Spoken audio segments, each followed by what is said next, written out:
恭喜晒方博士、方太咁啊！健康快車其實見到頭先隻馬翻入嚟凱旋門嗰陣時，方太都有少少情緒，我見到真係好似等咗好耐。其實呢場頭馬都真係久違咗好耐咧。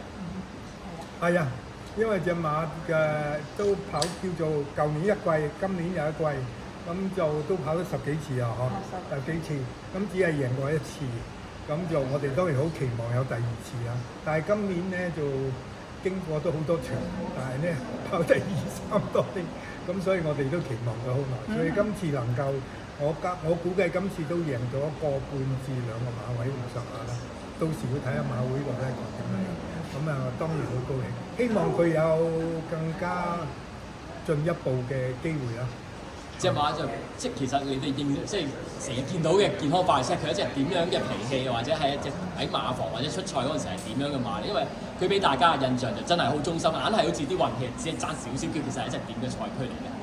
方太好勤力。係啊，我次次跑馬之前都去探嗰隻馬嘅，咁咧就係覺得嗰隻馬第一件事好乖嘅，第二咧就係佢好健康。即係成個隻馬都好似冇乜病痛，乜都冇嘅。咁跑咁多耐以來都係一個好健康嘅馬。咁我都希望隻馬咧係，其實隻馬唔好太搏命，其實跑得好好，唔好跑傷，好健康，咁我哋就已經好安心㗎啦。名副其實啦，希望。今日開賽前就天氣就唔係幾好，喺第6場就開始落大雨啊。其實呢場大雨係有冇影響到你哋嘅信心？反而係或者調翻轉係，反而係你哋對佢跑變化地係反而有信心係增強咗咧。其實係變咗更冇信心嘅，因為隻馬前幾次跑第6、第7咧都係有落雨同埋遠地，咁所以今次其實都個心已經剔剔托托，即係唔知道佢會跑成點咧。但係終於都跑得幾好，咁好高興。好彩即係雨咧就到咗真係跑嗰陣時咧就停咗。咁個地咧，我相信亦都未咁快濕得好腍，咁所以隻馬都算喺期望中啦。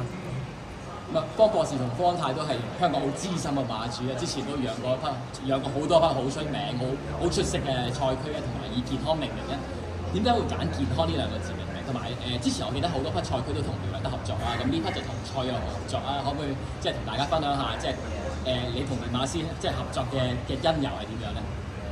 我哋咧就有個慈善機構咧，叫做健康快車，係一個眼科嘅火車醫院，喺內地咧為白內障嘅病人做免費手術嘅。咁所以我哋咧就10幾年前咧就已經以健康快車命名。嗰隻馬係好聽馬，跑得好好嘅。2000年。咁我哋就話而家已經過咗10幾年啦，不如可以再命名佢啦。咁發覺隻馬亦都係跑得好好。再一次恭喜晒方博士同埋方太，健康快車繼續贏馬，繼續贏馬，係，繼續健康康。多謝大家， Thank you， 多謝你哋咁多。